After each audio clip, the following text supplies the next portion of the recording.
The RPA Today Show, hosted by Howze and Wilton Rogers. The show that brings you the latest insights on RPA, robotic process automation, and how it's impacting every industry, as well as interviews with companies that are currently winning big with this technology. You'll also hear from other industry leaders and experts who will be sharing some of their success secrets to help you become more productive and to grow your business. This show is brought to you by Simply Automate, where we help you get more done in less time and more ease for your mind with strategic business automation. Learn more at www.simplyautomateinc.com, and please follow us on LinkedIn. If anything in this show resonates with you, please let us know by leaving a review. The RPA Today Show, where you just might learn something you didn't know. What's up, everybody? Welcome back again. The RPA Show, RPA News. RPA Show with RPA News. Now, you guys know my co-host Wilton Rogers, the automation guy, he's always learning something. Right? The most beautiful thing I think about what we do is that we get to also learn while we serve and help. And the more we learn, the better we serve and help. So Wilton's been on a serving and helping frenzy lately. All right. And so Wilton, man, this is a special episode, guys, because we're gonna get right down to into the nitty-gritty about what's been working, what we have been seeing, and then maybe you can extract some insight from that to help you where you are. Wilton, how you feel, man? I'm good, man. I'm good. It feels good to be in the place that we're in right now. So I wake up every morning grateful, man, because we're having fun. We're definitely having fun. We're having fun, and we're impacting businesses, which is ultimately impacting lives. Mm-hmm. And that's what we're here to do. But how about this, man? Today, let's give the folks some nuggets on maybe some things, some experiences that you had lately. Like, for example, RPA, robotic process automation, right? Robotic means anything that's repetitive. Process is the process, and automation is streamlining it automatically. But tell us, what have you been seeing as maybe the biggest benefit of RPA as of late? Like, what would you say as a person who's in the trenches every single day? What have you been seeing? Maybe kind of go into what is the biggest benefit of RPA, and then what you have been seeing.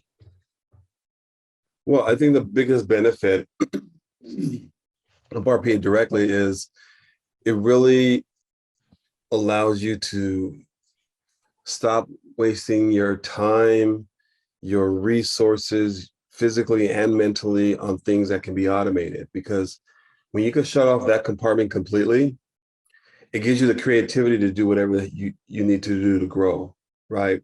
So for us, it's like just automate everything, and then you systemize everything, but everything's already automated, so you can already focus on this. You can figure out, now you can start spending time on how to improve it, information, because you know it.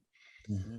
And I think once people see how fast it can really happen, we have companies that are doing 5 or 6 automations in about a month. Like 3 or 4 months, to be honest, because they understand it now and they see the value. We're doing 5 or 6 automations in a few months.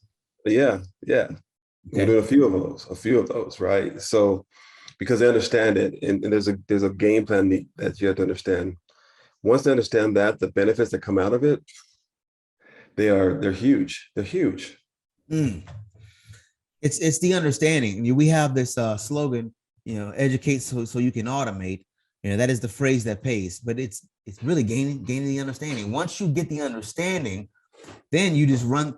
It's interesting. You go from knowing nothing and able to do nothing to, once the first process has been implemented, you instantly, now your paradigm is shifted. Now you're open to, what this digital employee can do. And I know you've seen that. You've actually worked with companies and individuals and leaders who had no idea about this, and now they are spearheading this in their organization. Yeah, it's that easy to understand once you spend time, getting to know what it does and how it works. Mm-hmm. But you don't have to learn it from. But once you understand it from within your own company, within your own walls. You know, you can continue giving data, looking at data, but it's not until you experience it yourself that you can see what it can really do. And those are the ones that we're starting to see really grow. I mean, RPA was, you know, it was like it was supposed to be like a $3 million industry in 2021, you know, and now after the pandemic and everything else, you know, new data showing by 2025 is going to be a $22 billion industry, right? That's a huge swing. That's like a $19 billion swing, right? But the great thing about it is about 70% of that is in the RPA services, not the software, and the services, right? And so people that are starting to understand it now, they start seeing how important it's the services and the service part, their service for the company is just starting to take off. And more people now are starting to get a better understanding of it. And we're starting to see a huge jump, which we'll talk about, maybe talk to here in a bit, is in the IT section into the business analyst section, because the tech consulting industries, those things are blowing up. I was gonna ask you, you know, like what has been actually taking off? Like somebody would really want to know what type of processes are suitable for automation. Like, is there something that has been happening regularly? Is it just anything? Like, if someone was trying to wrap their mind around like what type of process here is suitable for automation? But what would you say?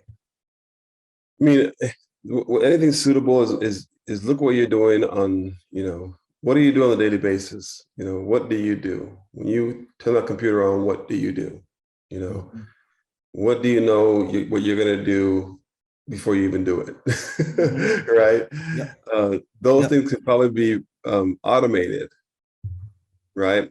So every business is different. So there's a bunch of them that you can do. You can say, hey, go invoice processing, inventory management, bank reconciliation, data scraping, all this different stuff. We can say whatever we want to because it does all that, right? But for people to really get a feel for it, like we can talk about processes. We always talk about, hey, we could do this process, we do that process. But it's not until the filling comes in where they can see it. So we don't care about the process, we care about the filling. So once we figure out how is this going to impact them, that's the process we want to do. And we've been told backwards, oh, you can't do this, do the low-hanging fruit, do this. Like, no, because they're going to get more time and energy into this if it's more of a pain for them, first of all. Second of all, is that once we do it, the benefits that they're going to be able to see out of that, they're going to be able to understand how it can impact the whole company within that part, within their capabilities, right? So that's what sort of made us a little different. And this when we start seeing how fast it duplicated, like, okay, we're on to something now. It's the education. It's that get that pain, that process out of the way and give them the education and game over. Game over. Yeah.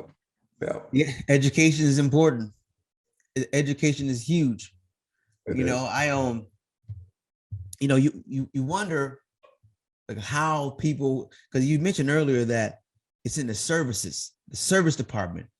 So like kind of go into that a little bit. Like what does that look like? And why is that so important? Because obviously it's valuable. Yeah, it's very valuable because, you know, I've worked with, I don't know, 7, 8, 9, I don't know how many vendors already, but I know them all. You know, I try to figure out what partners I want to go with, look at their limitations, look at their capabilities, look at everything that they can possibly do and cannot do. And being involved with RPA for the last 5 years and seeing thousands and thousands of processes done or at least mapped out, and wrapping my head on, oh, why do we use this? Well, could we use this one? Why do we use this? And start understanding all those different things. I started seeing, okay, people don't really understand the service part of it. They understand the software. That's why everybody's our RPAs. Get my software, you can do this. But there's a lot they couldn't do to help them grow, to help them advance. And those software vendors didn't even know, those RPA vendors didn't even know that at that time, because they're like, hey, we can do this, help you. We can do this, can help you. Yeah, but it doesn't help us with this picture and this moving forward, and it costs too much to do this, so we're limited to what we can do. All these different things were a factor. That's big. And then when I started working with different companies, I started seeing their capabilities and how you can help out any company, no matter the size of the company, and you have the software that can back it up, not only for what they want to do now, but in the future. And then I built a development team that can do it. That way, if they want to get it done, they can get it done fast. It wasn't like, because I remember doing projects that took months. It's like, oh, are you serious? I was like, why did that take months? So we developed, after a lot of trial and errors, years of trial and errors, we figured out a process on how to get things done quick. And we use the software that we know have all the capabilities that any company needs, from all the way from enterprise all the way to mom and pop. And we know how to structure the pricing to make it where they see an immediate impact. And most companies can't do that. They have to go and talk to every vendor, learn about them. They still don't know. They never worked with this, so they know that they don't know the limitations or the capabilities. Yep. So, I decided, like, hey, if we learn these, we can be as part of it. We can service any company that comes to us, no matter what the size is, and take care of them. And that was my thought, not knowing that, oh my goodness, yeah, they buy one software, but once they do a certain service, they want to do more and more and more and more. And that's why you see the service part of the industry growing huge, because once they see one, they're doing multiple quick, right? Yep. And that's and so I just saw that that data come out. I was like, we're stuck right in the middle of this, and we've already developed a system that works perfectly, that can help businesses perfectly and get them the information they need to make those next steps. Because it's a tough, if you go down the wrong road in RPA, it can set you back. Oh, and yeah. it can put you in a position where it's gonna put a dirty taste in your mouth. I mean, I look at RPA. You're right. I look at RPA like a scalpel. A scalpel in the right hand with a surgeon, right? He can put your heart back together, save your life. Yep. Scalpel in the wrong hands can take your life, right? And so RPA is the same way. You can't just throw RPA to your company. We were talking yesterday, I think, with Rob Conson, right? And he was talking about that, man. Yep. Just using any old, just trying to put technology anywhere without really doing the education and your upfront part, the due diligence about what, where, and how, right? And so that's where the services are coming in. The services come in because the services, from a consulting standpoint, the services help you understand what you got, how to use it. But then, as you were saying yesterday with Rob, is how do you plan? How do you plan? See, so software is great. RPA can do amazing things. But when you actually plan the right way strategically, it can do more than just great things, right? It can change the entire game. Like literally taking 40 manual hours away from a law firm, right? In a few weeks, so saving them 40 hours a week. And that was in a very short period of time. And how did we get there? How are we able to serve that small law firm so abundantly? By doing the upfront work, the due diligence, servicing, understanding what the process is and what they're trying to accomplish. Ladies and gentlemen, this is one of those tools. RPA is one of those tools that you have to have in your toolbox. But at the same time, you need to understand what the value of the tool is and how you're going to apply it to what you're doing. Yeah. Absolutely. Yeah. I mean, if you have to understand what RPA is, and you have to understand the capabilities of it and not the limits of it, because a lot of people, and we've been fighting. I fought it when they were saying you can't take it down to the SMB market. I'm like, no, you can't, because I'm talking to guys that are working in the industry. I'm like, if I do this deal, can we do this? And I just started, we made it work. And so we sort of did it that way. It's like, just because you're selling to the billion-dollar company doesn't mean you can't take it down there. And so while they were doing that, we were figuring out ways to really make a big difference. And along the way, we found a lot of ways that people really work are totally different, right? And the mindset and their visions, everything is different. Everything is different. Yeah. So being able to have RPA support that was our number one goal. And I think that's where the RPA, that's where the speed comes from. That's where the service comes from. Those stats that we have seen now, just based on those stats now, I think are right. But I know those services are going to blow up even more because more and more people are starting to understand it more. Like those stats make sense, but because of the conversations we're already having, people are really trying to understand it, and they're being educated on it and trying to figure out how to approach it instead of going all in. They're taking their time and really researching and saying, okay, let's do this, And so we build a program that allows people to do it without any risk. So, it's been fun. It's been fun. What would you say if someone was interested, like say they have no idea, let's say they stumbled upon this information about RPA, they've seen it, like, okay, now it's their they're going to take the first dive in. They want to try to get to more insight, knowledge about this. They're ready to take that walk.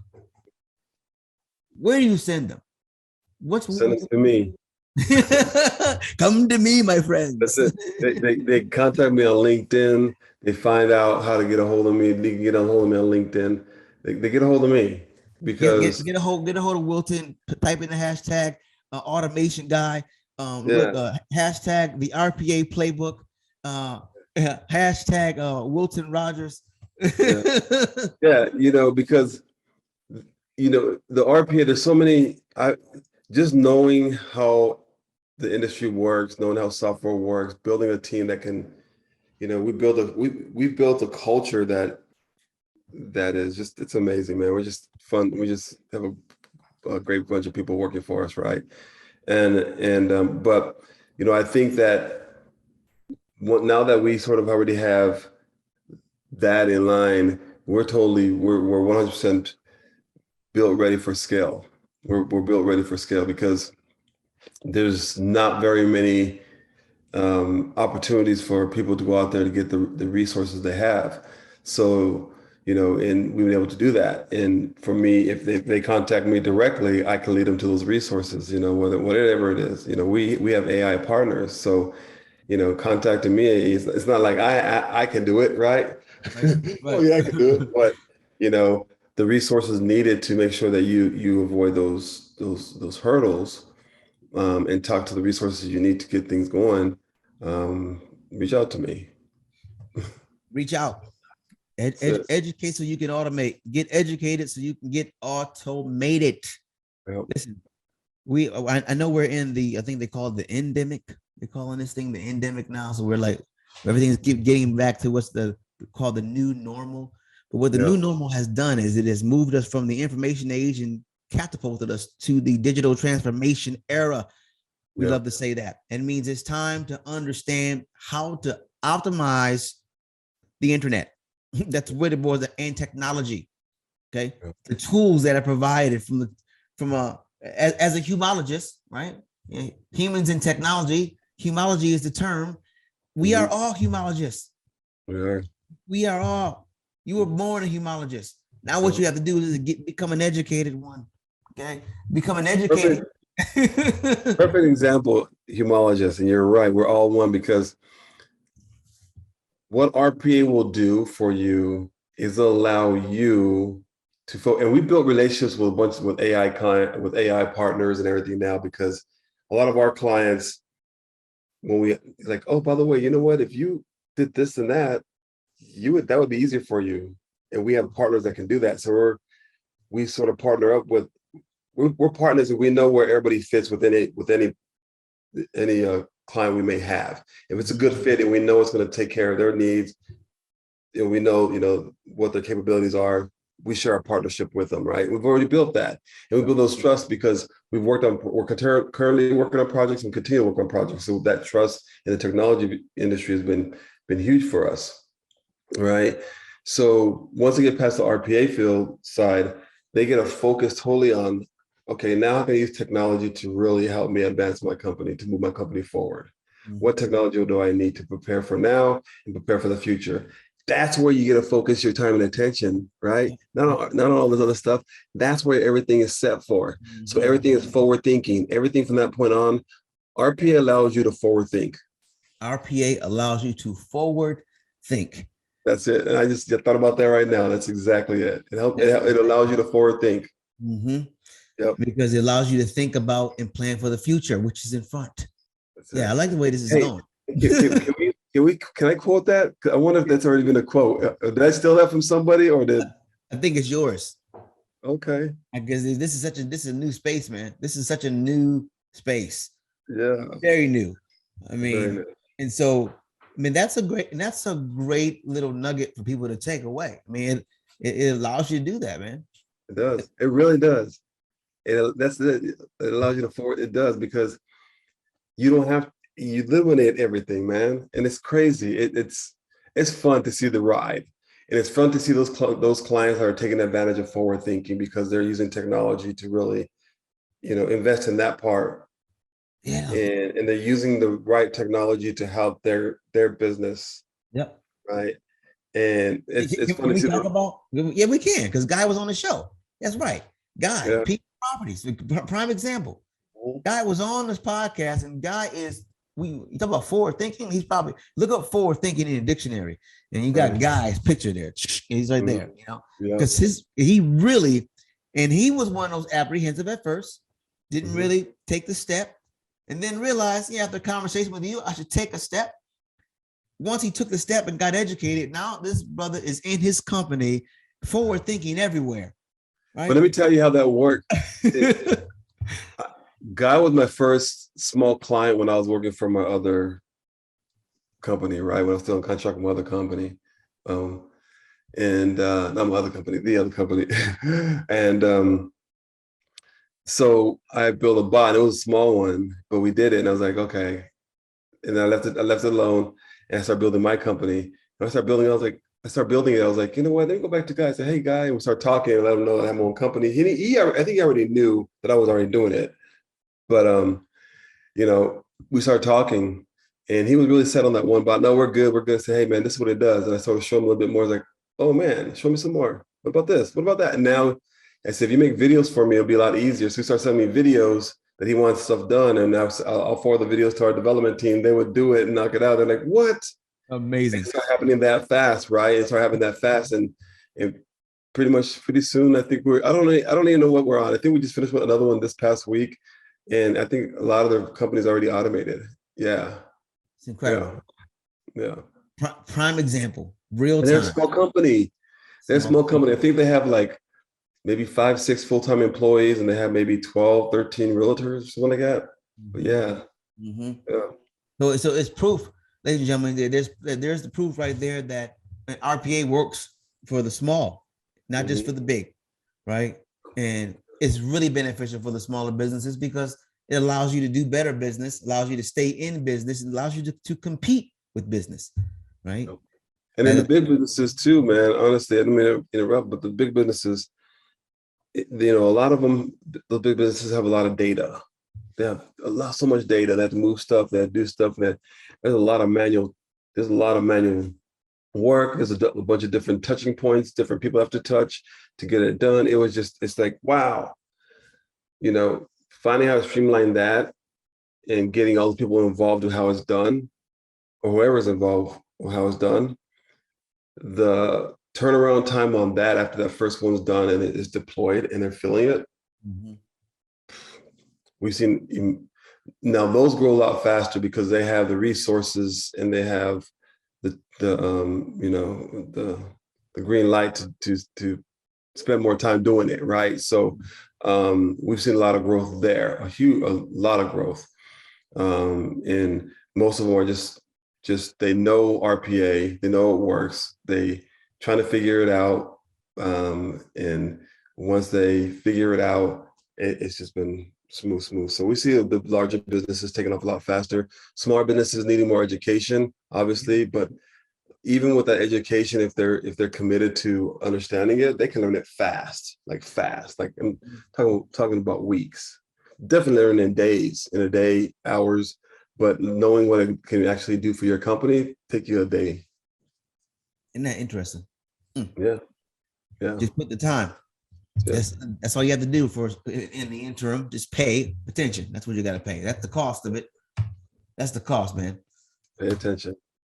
So give us what's your biggest takeaway right now you can give folks, man, in regards to what you've been learning, experiencing, going through, growing with, because you're in a real unique position right now. There's not many creatures right now on earth like you, because the space is new.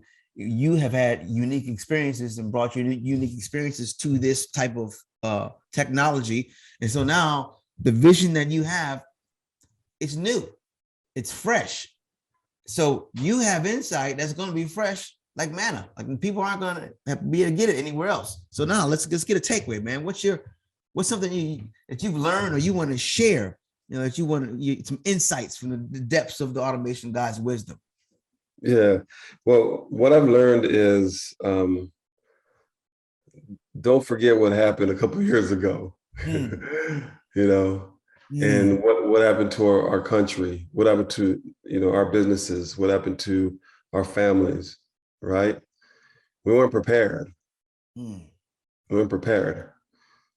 Technology is going to allow you to prepare.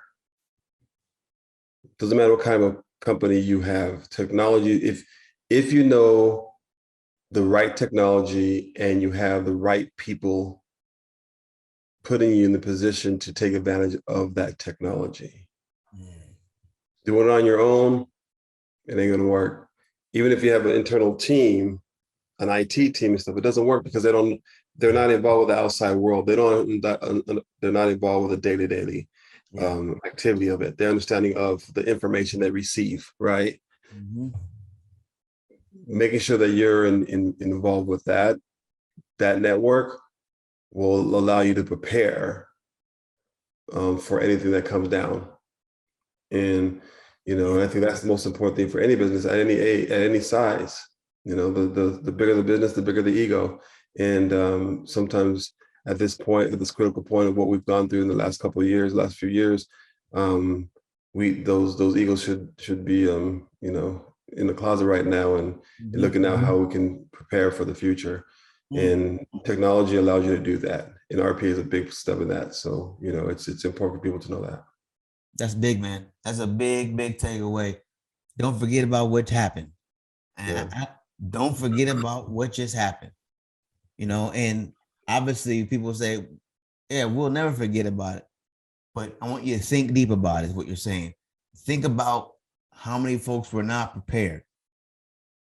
And what does preparation look like?